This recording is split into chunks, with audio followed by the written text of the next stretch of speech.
पिछली वीडियो में हमने टेक्स्ट एडिटिंग रिबन बार को पूरा समझ लिया था। अभी जो यहाँ रिबन बार में जो एक्टिवेट है इसे टेक्स्ट एडिटिंग रिबन बार कहा जाता है। आज की वीडियो में हम लाइन एडिटिंग रिबन बार को समझेंगे। जब हम कोई बॉक्स बनाते हैं टेक्स्ट बॉक्स के ज़रिए या किसी भी टूल के ज़रिए और उसके बाद एरो टूल से हम इसे सिलेक्ट करते हैं तो रिबन बार में जो अभी एक्टिवेट होता है उसे कहा जाता है लाइन एडिटिंग रिबन बार। लाइन एडिटिंग रिबन बार जब एक्टिवेट होता है तो यहाँ सबसे पहले आपको जो 2 खाने मिलते हैं इसमें क्या होता है कि आप इसके ज़रिए अपने बॉक्स को इधर-उधर मूव करा सकते हैं। जैसे कि अगर मैं यहाँ 2 नंबर दे दूँ तो देखिए बॉक्स थोड़ा इधर हो गया। नीचे वाले में भी कोई नंबर दे के देखते हैं। बॉक्स थोड़ा-सा हिलाया और करके देखते हैं। इसमें हमने दे दिया 5 नंबर। अब देखिए बॉक्स कितना नीचे आ गया। ये बहुत यूज़लेस है क्योंकि हम अक्सर जो मूव करते हैं वो माउस के पॉइंटर के ज़रिए ही कर लेते हैं क्योंकि नंबर देने में बहुत मशक्कत होती है और अंदाज़ा लगाना बहुत मुश्किल होता है कि कितना नंबर सेट आएगा। थोड़ी बहुत अगर ज़रूरत होती है तो हम एरो कीज़ का यूज़ करके उसको इधर-उधर मूव कर लेते हैं।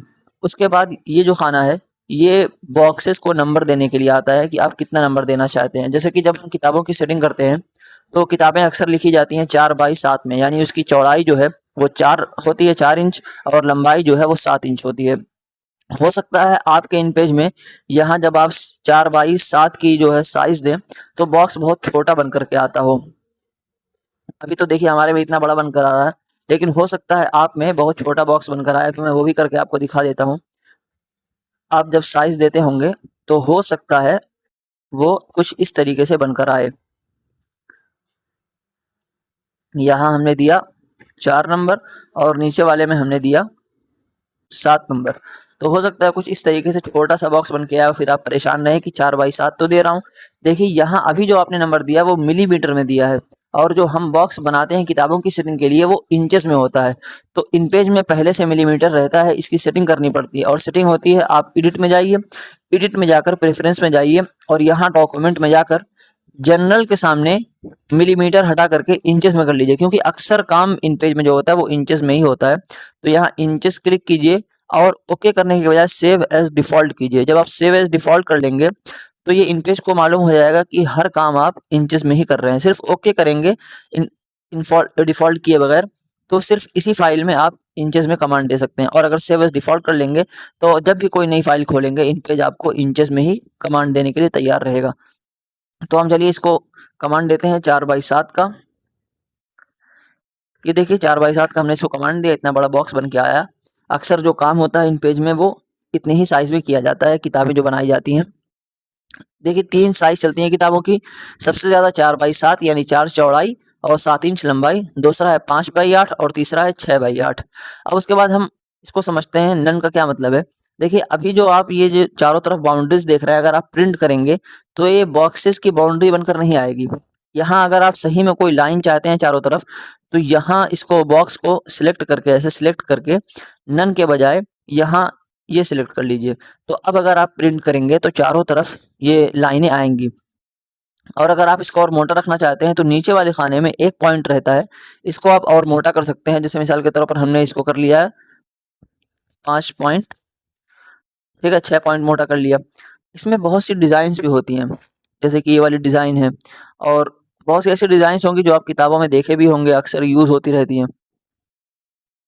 ये एक डिज़ाइन है जो बहुत ज़्यादा चलती है, ठीक है? तो ये दोनों बॉक्स लाइन से ताल्लुक़ रखते हैं और ऊपर वाला जो बॉक्स है इसके ज़रिए आप आउटलाइन कलर दे सकते हैं। जैसे कि ये देखिए ग्रे कलर हो गया, रेड कलर हो गया, तो इसके ज़रिए आप आउटलाइन में, ठीक है, बॉर्डर स्टाइल में कलर दे सकते हैं और नीचे वाला जो बॉक्स है उसके ज़रिए आप पूरे बॉक्स को कलर दे सकते हैं। जैसे कि ये ब्लैक हो गया, येलो हो गया, तो जो कलर भी आप बॉक्स को देना चाहते हैं वो इसके ज़रिए दे सकते हैं और आउटलाइन में कोई कलर डालना चाहते हैं तो ऊपर वाले बॉक्स के ज़रिए डाल सकते हैं, ठीक है? उसके बाद हम बात करते हैं कॉलम बनाने की। यहाँ आप जो खाना देख रहे हैं ये आता है कॉलम बनाने के लिए। अभी सिर्फ़ एक कॉलम है, अगर मैं इसमें 2 नंबर डाल दूँ तो इस तरह 2 कॉलम बन के आ जाएगा। किताबों की सेटिंग में कॉलम का बहुत अहम रोल होता है, इसलिए इसको अच्छे से प्रैक्टिस कर लीजिएगा और यहाँ जो नीचे है, ये आता है कॉलम में फ़ासला डिसाइड करने के लिए। अभी देखिए इतना कम फ़ासला है, अगर मैं यहाँ 1 नंबर दे दूँ, तो फ़ासला बहुत ज़्यादा हो जाएगा। इन पेज की तरफ से जो पहले से सेटिंग होती है, वही सही रहती है, इसलिए इससे कोई छेड़छाड़ नहीं किया जाता है। किताबों में अक्सर यही रहता है। उसके बाद यहाँ जो आप देख रहे हैं, ये रोटेट करने के लिए ये हम पहले भी पढ़ चुके हैं। ये रोटेट करने के लिए आता है। किताबों की सेटिंग में इसकी ज़रूरत नहीं पड़ती, इसलिए इसको हम 0 ही रखते हैं। और नीचे जो है ये नन जहाँ पर है, ये डिज़ाइन के लिए आता है कि आप बॉक्स के अंदर कोई डिज़ाइन दें। ये जो था ये तो था कि आउटलाइन में कोई डिज़ाइन देना चाहते हो, और ये जो है बॉक्स के अंदर डिज़ाइन के लिए। इसकी ज़रूरत नहीं पड़ती है, क्योंकि जब हम किताब लिखते हैं तो हमें पेज बिल्कुल सादा और सिंपल चाहिए होता है, ना कि उसमें कोई डिज़ाइन। इसलिए हम इसको नन ही रखते हैं हमेशा। ख़त्म करने के लिए नन करके बस छोड़ दीजिए, ये ख़त्म हो जाएगा। अब उसके बाद हम समझते हैं फिर से ग्राफिक बॉक्स को। इसमें थोड़ी-सी और बातें थी जो मैंने कहा था आपको बाद में बताऊँगा, तो वो भी मैं इसी वीडियो में आपको बता देता हूँ। इसके लिए कुछ मैटर और मवाद होना चाहिए, तो मैं पहले से लिख रखा है। जैसे कि ये हमने एक मज़मून लिखा, अब हम इस पर मज़मून में आप देखते होंगे कि इसमें डिज़ाइन बनी रहती है। वो डिज़ाइन बनाना चाहते हैं, तो हम आएँगे ग्राफिक बॉक्स पर और यहाँ से एक बॉक्स बना लेंगे, इतना बड़ा-सा।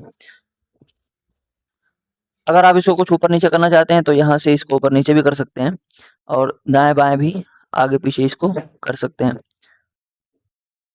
ठीक है? और अगर स्टाइल बदलना चाहते हैं इसका, तो देखिए अभी यहाँ पर आपको कुछ और ऑप्शंस मिल जाते हैं। अगर हम इस पर क्लिक करते हैं तो बिल्कुल चौकोर रहता है, गोल वाले पर क्लिक करेंगे तो इस तरीके का बन जाएगा, और इधर क्लिक करेंगे तो इस तरह की डिज़ाइन बन जाएगी। ठीक है? ये भी लाइन एडिटिंग रिबन बार से ही ताल्लुक़ रखता है। ठीक है? और यहाँ उसके नीचे जो आप देख रहे हैं, ये कोना मोड़ने के लिए आ रहा है कि आप कितना कोना इसका मोड़ना चाहते हैं। अभी तो बहुत कम मुड़ा हुआ है, अगर आप चाहें तो इसको और ज़्यादा मोड़ सकते हैं। मैं 0.5 कर देता हूँ। ये देखिए बहुत ज़्यादा मुड़ गया है, और आप मोड़ना चाहते हैं तो 0.7 दे दीजिए, बहुत ज़्यादा मुड़ गया। और अगर आप बहुत कम मोड़ना चाहते हैं तो 0.1 दे दीजिए। ये देखिए बिल्कुल हल्का-सा मुड़ा हुआ है। तो बेसिकली ये जो आता है, वो कोना मोड़ने के लिए आता है, ये वाला। ठीक है? अब हम देखिए इसमें थोड़ी-सी डिज़ाइनिंग कर लें। पिछली वीडियो में मैंने वो दिखाई थी, कोई नई बात नहीं है, कि हम इसमें जैसे थोड़ा-सा कोना और मोड़ लेते हैं, 3 पॉइंट कर लेते हैं। उसके बाद हम इसको कलर दे देते हैं ब्लैक,